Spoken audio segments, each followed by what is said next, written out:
This is the Executive Profile, exclusively on CBT News. Today's Executive Profile was sponsored by Cox Automotive. Hi everyone, thanks for joining us today for the CBT News Executive Profile. The last time we had the chance to sit down with industry legend and former AutoNation executive Mike Maroone in person was in 2018 at his Honda dealership in Colorado Springs, Colorado. In the 5 years since, the car business has undergone transformation after transformation, with dealers adopting new technologies and strategies to navigate the post-pandemic market. To learn how the nation's top performing retailers have stayed ahead of the curve on EVs, labor shortages, supply chain disruptions, and other headwinds, we had the honor of once again speaking with Mike, this time at his new dealership in West Palm Beach, Florida. Take a look.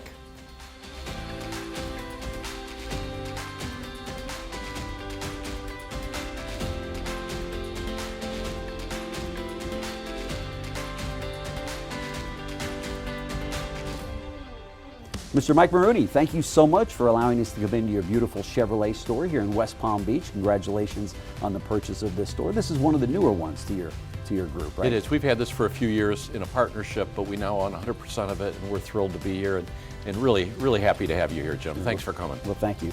This is like coming home for you, right? It is. Yeah. This is the only store we have in South Florida, and this is home, and this store will be in our family well beyond my lifetime. Well, that's great. And we should mention, it was a Roger Dean store, right? For many, many years. That was a huge name down here. It was. Right? And Roger Dean was one of the first mega dealers and put numerous people in business, including some of the more prominent dealers in America. That's right. No question about it. So before we get started, for those few people that don't know who Mike Maroone is, and I know we've talked about this before, but it's such a fascinating story. Take us back to how you got into the industry. Obviously, your father was a very successful car dealer and you became his partner, but I'm not going to take the story, so why don't you share that with our viewers? Well, my dad in 1955 bought his first store for $30,000 and he had no money.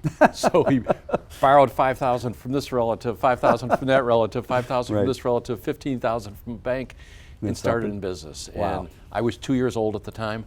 And the person I was deeply in love with all of his life and still up in heaven was my dad. Sure. And so what did I do? I went and hung out with him. And he had a really nice business, then moved to a suburban location, became the largest Ford dealer in Buffalo at one time, one of the largest dealers. And then he recognized some limited growth in Western New York and started looking in Florida and bought his first store in Florida in '77, and that just kind of snowballed. I went down there to run it, and we bought other stores, ultimately ending with 9 franchises, and as you well know, merged with Republic Industries, later AutoNation. That's right. Of which you headed up for 18 years, right? Yeah, we did that in 1997, and I was employee number 2 in the new vehicle division, and when I left, there was 26,000. So oh my gosh, we enjoyed a great run there, worked with some fabulous people. And after I left, I sat out my non-compete, which is the right thing to do.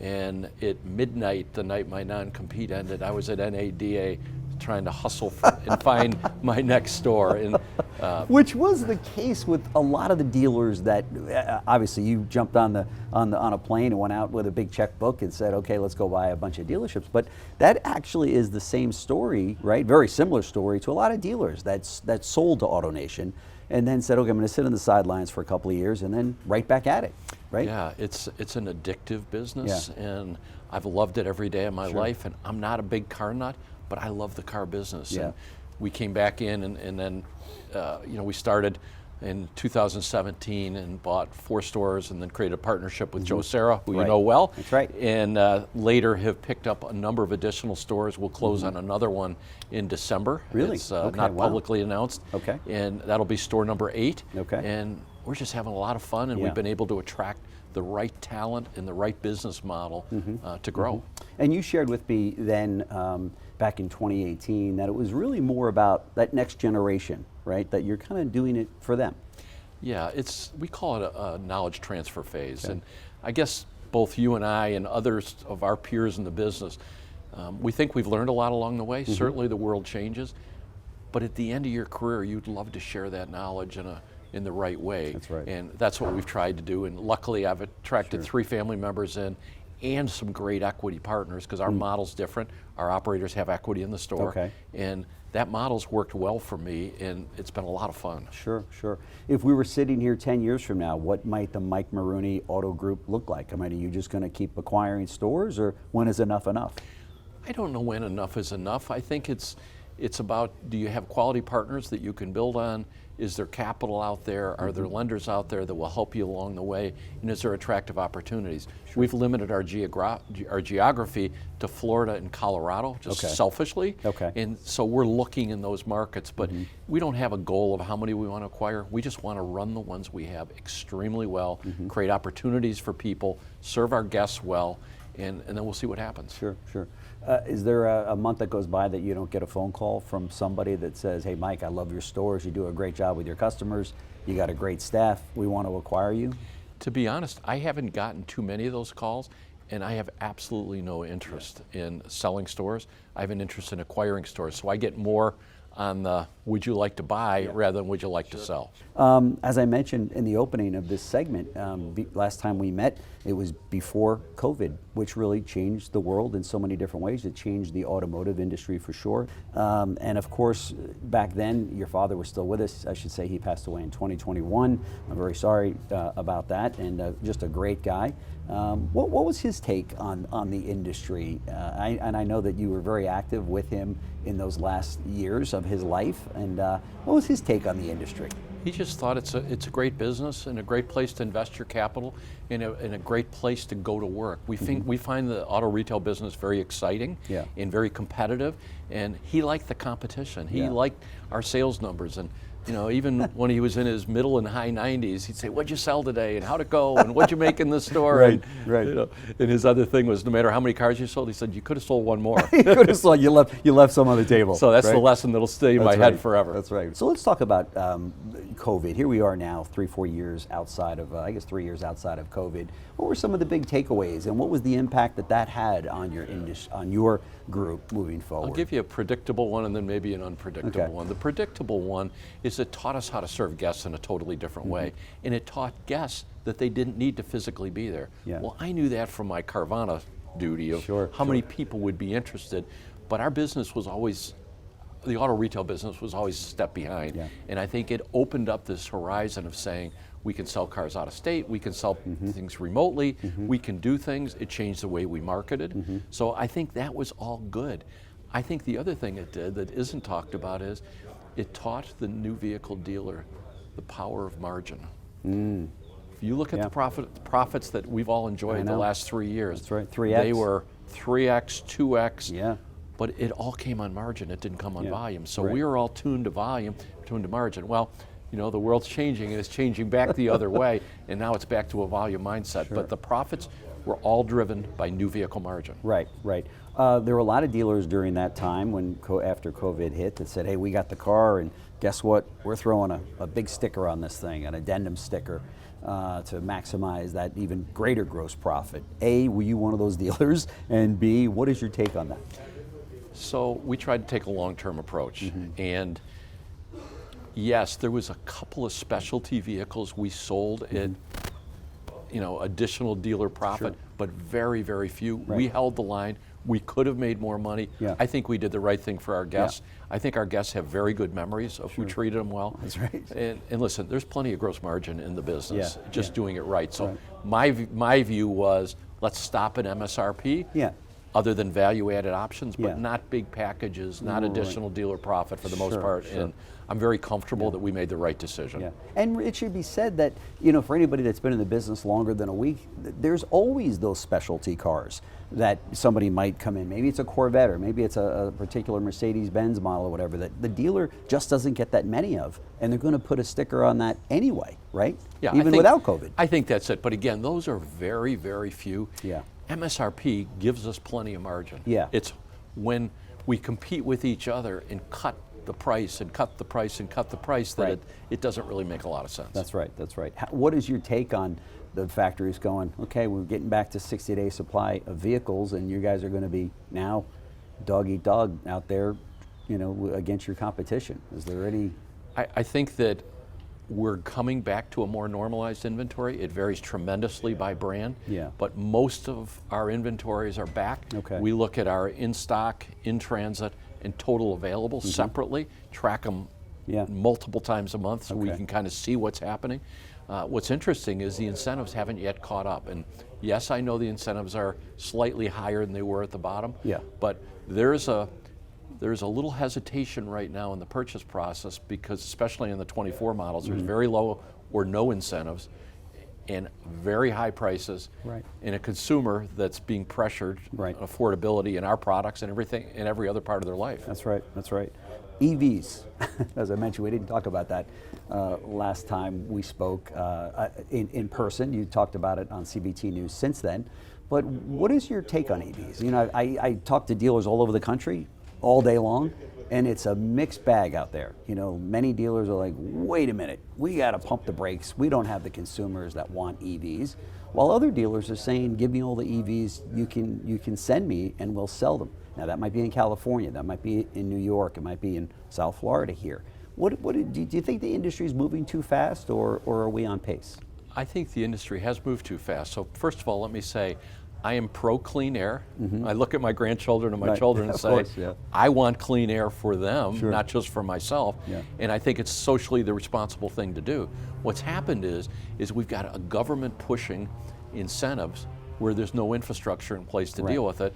And you've got OEMs that don't know how to make money at it. And it doesn't mean they're dumb. They're very smart people. But no one has figured out yet how to make money.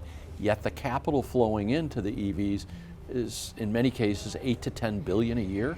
Like the majority of the capital from the big OEMs are going into EVs. So it's a very complex situation. I think as costs come down, range goes up, infrastructure, charging infrastructure comes up, I think EVs will be quite a powerhouse, but those things haven't happened yet. Now, if you happen to have a charger in your garage, you can consider an EV.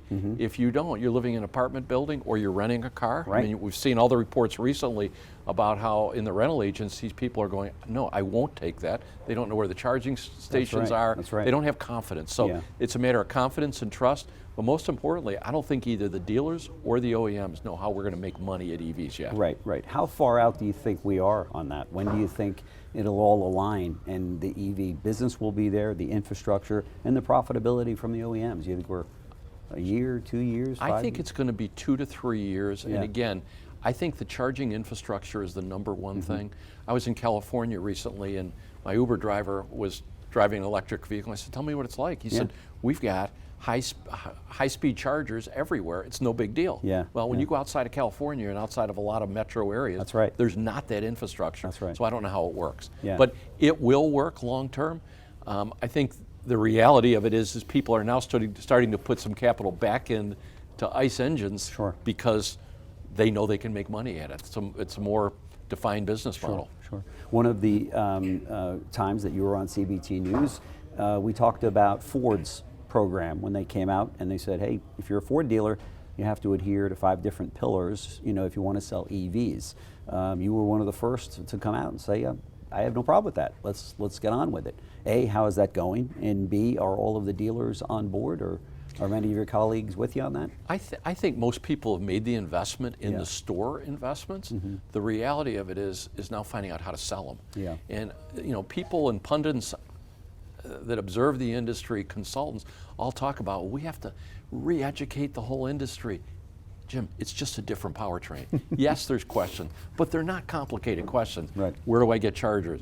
What should I expect? What's my battery life going to be? What's the warranty? They're not. It's not that complex. And I'm excited about EVs, but most of our brands only have a model or 2.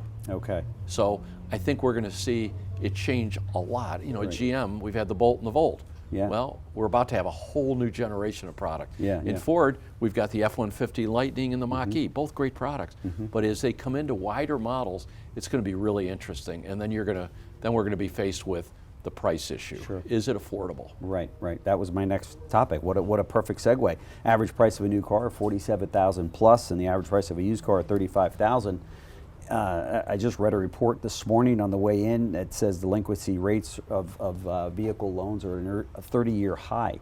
Is this catching up with us, this affordability issue? Well, I think affordability is the issue. It's the only part of the whole equation of auto retail that really concerns me. Yeah. And the problem is, I don't see prices coming down. On the used car side, I think it's going to be a couple of years at least.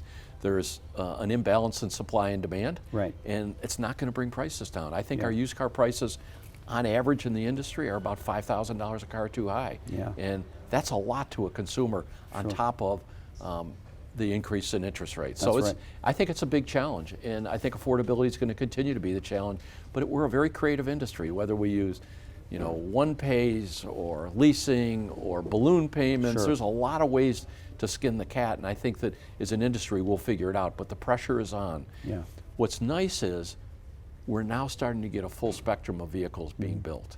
So the last couple of years it was high-end trucks, high-end SUVs, high-margin products. Oh, yeah. Well, that was great because we sold them and made a lot of money doing it, but it left behind the guest that really needed a $25,000 or $30,000 vehicle. That's or right. $20,000 vehicle. So we're now starting to see those products. The good news is the trade-ins on those vehicles are much less. So we're now seeing more affordable used, and we're stocking more affordable new. So we're beginning to get out of it, but there's still lots of issues in affordability. Yeah, for sure. You touched on it earlier, and that was the fact that you can sell a car online and have it delivered to somebody's front door. We refer to it obviously as digital retailing since COVID. Are you doing any of that today? I know a number of dealers that I talked to said, yeah, it spiked a little bit, during COVID, but then people still wanted to come back into the showroom to complete the transaction. That being said, they wanted to do more online of the transaction, maybe the credit app, the trade allowance, and what have you. Do you think, where do you think that is? Well, today? first of all, we've developed the capability to sell remotely, to deliver remotely. And one of our core brand promises is free delivery anywhere in the state, whether it's Colorado or Florida. So we've expanded our trading range a great deal, and it's worked really well. Money back guarantees and free delivery are both good foundational pieces. Sure. But it depends on the guest. So our job is to do what the guest wants. Right. And yes, some people want to kick the tires, some people want to take test drives. The reality of it is in the vehicle shortages caused by COVID, people would test drive at a local store and then shop in a broader audience. Right. As inventories normalize, I think they'll come back to buying closer to home, but we're happy to serve either way. Yeah. The big challenge for the industry is the tools are not yet caught up. It's a very complex piece, and I know that a number of the DMS providers are working on it, and a number of the big consolidators are working on it, but no one has one that I'm aware of that can take it to end to end. Sure. Which is what the consumer wants that wants to shop that way. Right. What is the future of the individual dealer that's got maybe one or two stores? Maybe they have a Chevy store. Maybe they've got a GMC Buick Chevy store or a Toyota store somewhere, maybe the outside of Metro. Is it going to be increasingly more difficult for them to be profitable and compete with companies like yours and other big groups out there? I don't think so, Jim. And I've been on both sides of the fence, as you know. Yeah. I've been with the largest, and I've also been in a single store environment. I think it's about your ability to attract and retain talent. And if you can do that, you can compete. Yes, there's some scale advantages, but they're not mammoth. But it's on the talent side that you've got to be able to get that talent and keep that talent and develop that talent, and make sure they know they're at the right place. Right. And I think you can compete on 1, 2, 3, 4 stores against the bigger players. Well, let's go there on the talent, because that was, again, you must be reading my notes. I'm not. It's a very hot topic in the industry. It's a real challenge. We talked about it a little bit before we got recording today. Dealers are struggling with this, to bring in that top quality candidate and train them and then keep them in retail automotive. As you know, it's still a kind of a rough and tumble industry, or can be. What do we do as an industry to attract more of that college graduate per se that comes out and says, I want to make retail automotive my career? I think that we've got to be ready to adapt to a changing environment. So as you know, our overall mantra is we want to be a great place to work and a great place to shop. Well, underneath that, you've got to build a culture and a structure that let people know they're valued, let them know that you are highly ethical, that you're going to do the right thing for the guest, and you're going to reward them for doing the right thing. So when we're recruiting people, I look in the mirror and say, you've failed if you've got to look outside your company to get talent. Now, we do that sometimes.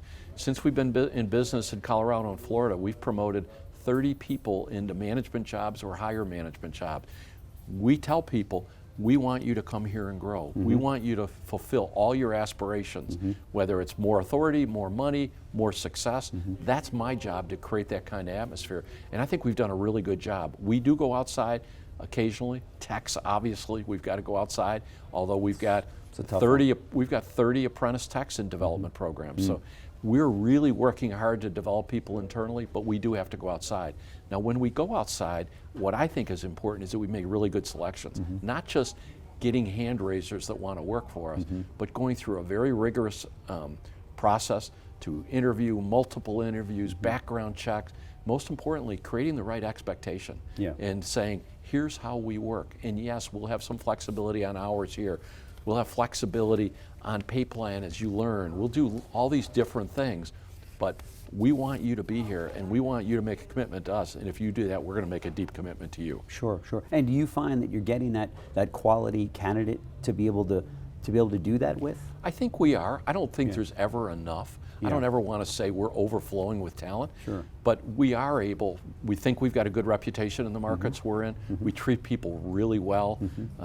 We're very professional about the spirit and the culture in our stores. So I think we are doing fairly well at it. The other thing is, all of my what used to be called general managers, today we call them presidents and operating partners. After a period of time, they all have equity in the store, and significant equity in the store. Wow, that's and nice. That's a big lure, and so the other people coming up say, hey, I want to aspire to be like Jeff, to be like Kurt, to be like PJ, to be like Alex.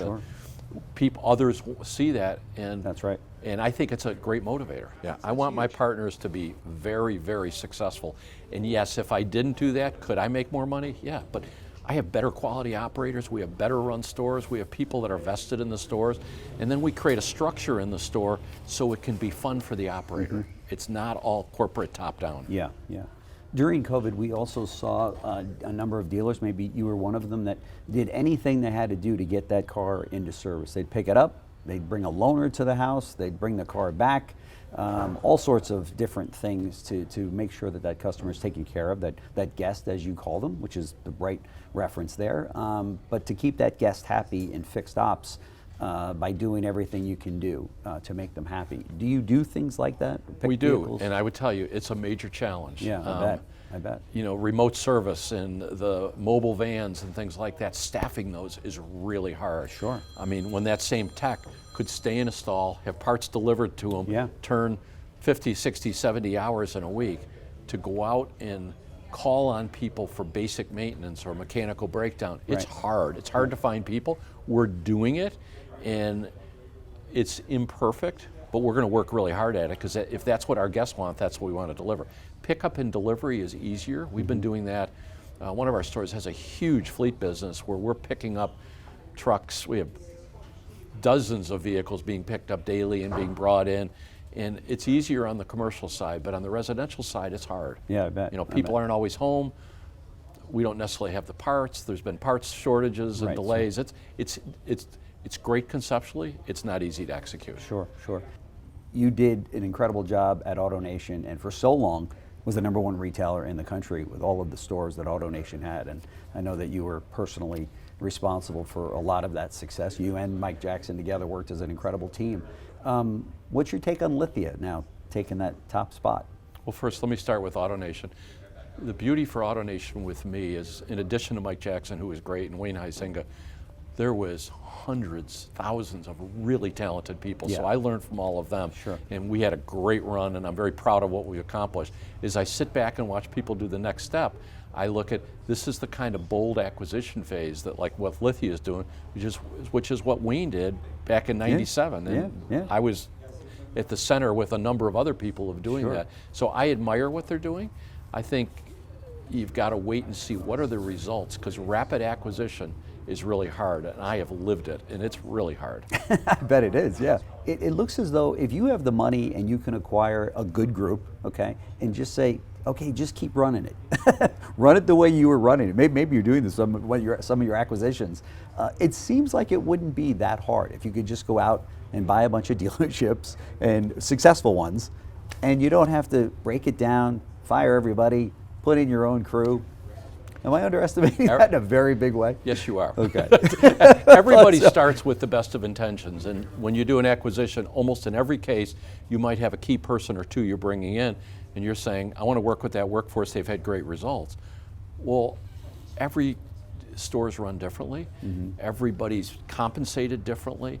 Running a bigger organization, you've got to get somebody on you've got to get all your stores on a basic framework. Yeah. At my size, with 7 stores and on the way to 8, we can provide much more flexibility. We call it a freedom frame. If you think about a picture frame that looks like that, we agree on the frame itself. Okay. Those are the rules of the road, how we're going to desk deals, what our vacation policies are going to be, all these things.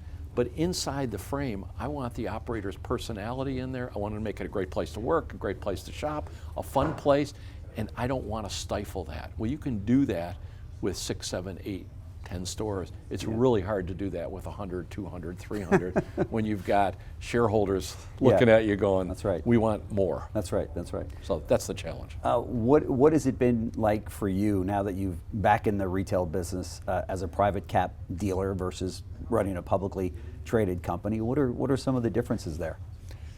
You know, for me, it's I now have control of my own schedule. Yeah. When I was in a bigger job, I was booked out for months. Today, I know where I can go where I want to go. Right. I have operating partners in every store, so I have more flexibility. I still work every single day. I still enjoy it. I enjoyed my time in a public company, and I'm really enjoying this chapter. Yeah. It's a different chapter of life. And you're not answering to a stock price every day, whether it goes up or down or what's going on. No, it's the man in the mirror. That's I mean, right. you just go, that's right. Okay, how am I doing? Yeah. And I'm lucky that I've got some great family members, great teammates, great partners, great associates, and every month we've gotten better. Yeah. And gotten better in terms of having the right people.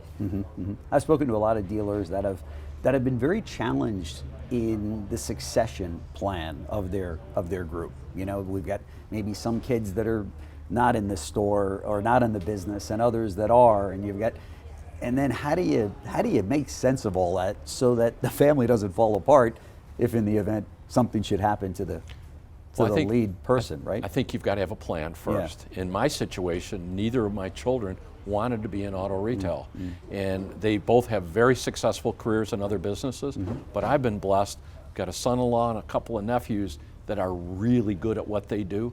And by the way, they're way smarter than I am, so I'm trying to transfer some knowledge to them.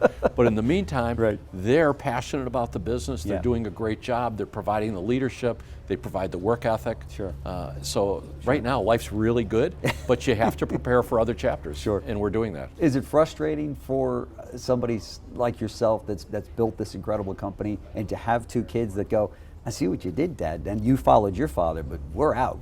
We don't want the car business. Honestly, I didn't find it frustrating, because what you really want is you want your kids to be happy and productive.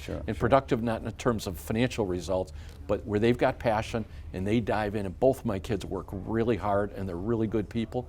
I was just blessed to have other family members that did love the business that wanted to be in it. That's right. So I think it's the best of both worlds. Do you think with that, if you didn't have those family members, you would have gotten back into retail automotive? I don't think I would have. Really? No. It's a big challenge. And you know, I think the operating partner model with equity and having family members make this a good chapter. Without those 2 pieces, I don't think I would be doing this. Interesting, very interesting. Yeah, for sure.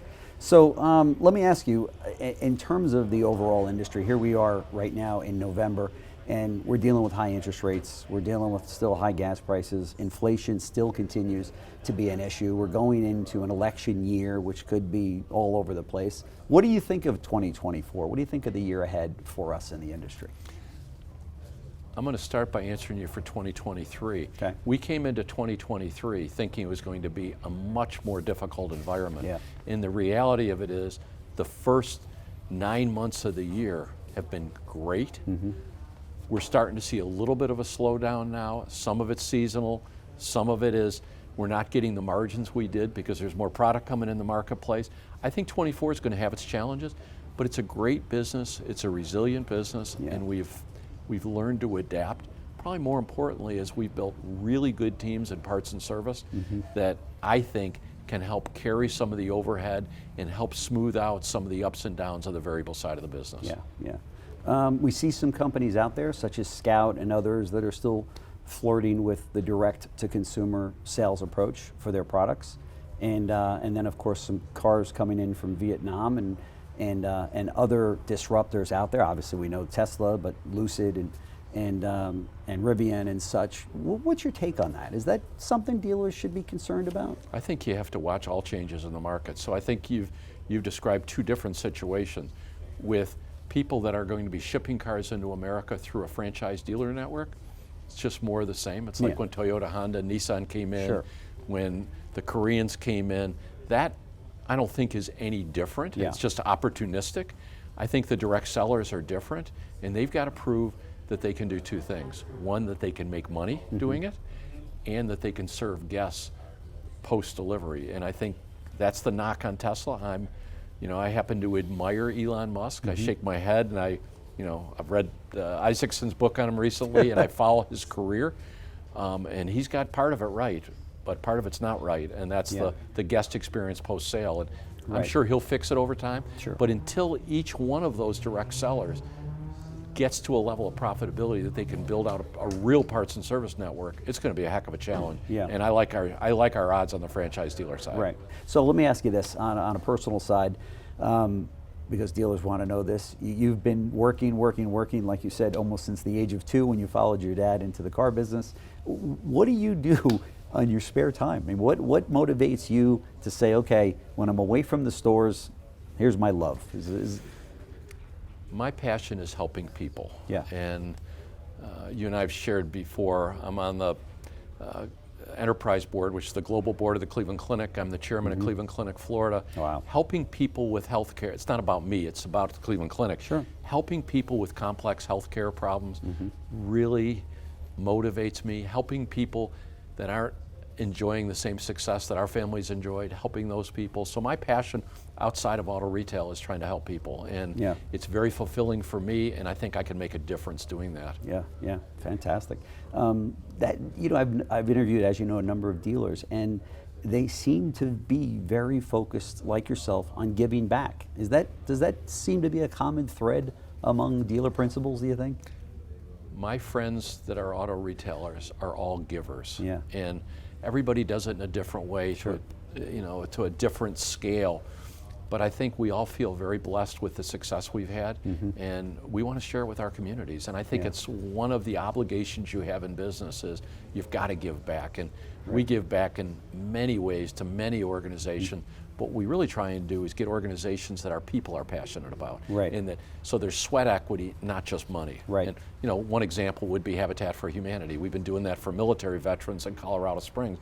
And our people will roll up their sleeves and be out in the job sites and raising money beyond our contribution. We do a car care show in our Honda store that raises money for Habitat. Those are the kind of things that really work for us, where we can engage our people and engage with the community.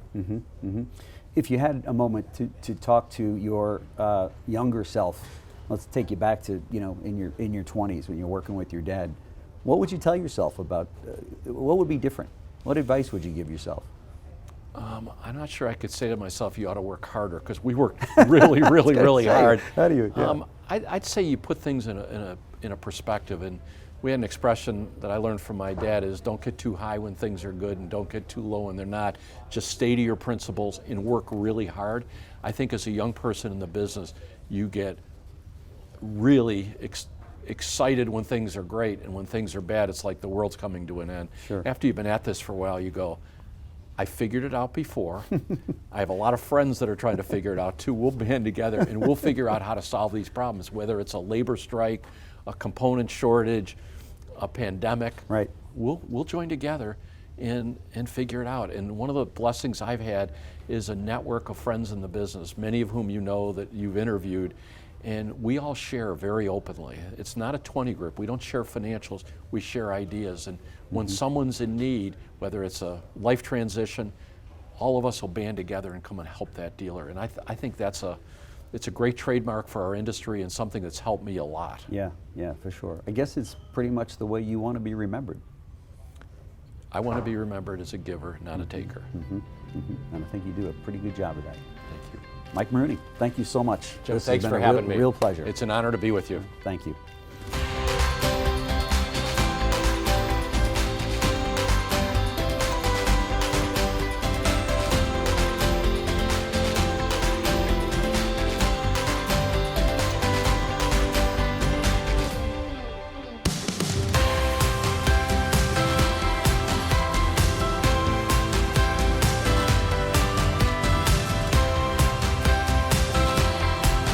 Thanks for watching the Executive Profile, exclusively on CBT News. Today's Executive Profile was sponsored by Cox Automotive.